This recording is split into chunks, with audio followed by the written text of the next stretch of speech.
এক শ্রেণীর দর্শক শাকিব খানের নাম শুনলেই নাক সিটকান। তার নতুন কোনো সিনেমার টিজার, ট্রেলার কিংবা গান প্রকাশ পেলেই ভুল ধরতে বসে পড়েন, সমালোচনায় মুখর হয়ে ওঠেন। এবারও তার ব্যতিক্রম হলো না। তুমি কোন শহরের মাইয়া গো লাগে। সদ্য প্রকাশ পেয়েছে শাকিব খানের মুক্তি প্রতীক্ষিত তুফান সিনেমার গানের প্রথম ঝলক। লাগে উড়াধুরা শিরোনামের গানটিতে আলো ঝলমলে সেটে মিমি চক্রবর্তীর সঙ্গে জমিয়ে নেচেছেন ঢালিউড সুপারস্টার। এতেই কেঁপে গেল দুই বাংলার নেট পাড়া। গানের কথা লিখেছেন রাসেল মাহমুদ ও শরীফ উদ্দিন, সঙ্গীতায়োজন করেছেন প্রীতম, তার সঙ্গে গানটি গেয়েছেন দেবশ্রী অন্তরা। এদিকে এই গানের বিরুদ্ধে উঠেছে সুর চুরির অভিযোগ। বলা হচ্ছে এটির কোরাস অংশ রাজ্জাক দেওয়ানের লেখা ও সুর করা গান আমার ঘুম ভাঙাইয়া গেল রে মরার কোকিলের নকল করা হয়েছে।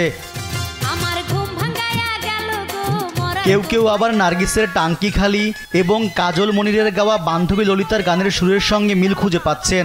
আসলে কি তাই? চলুন জেনে নেওয়া যাক। মূলত রাজ্জাক দেওয়ানের গানটি নতুনভাবে তৈরি করা হয়েছে, স্বচ্ছতার জন্য তার নামটিও উল্লেখ করা হয়েছে। সুতরাং এটিকে কোনোভাবে নকল বা চুরি বলা যাবে না।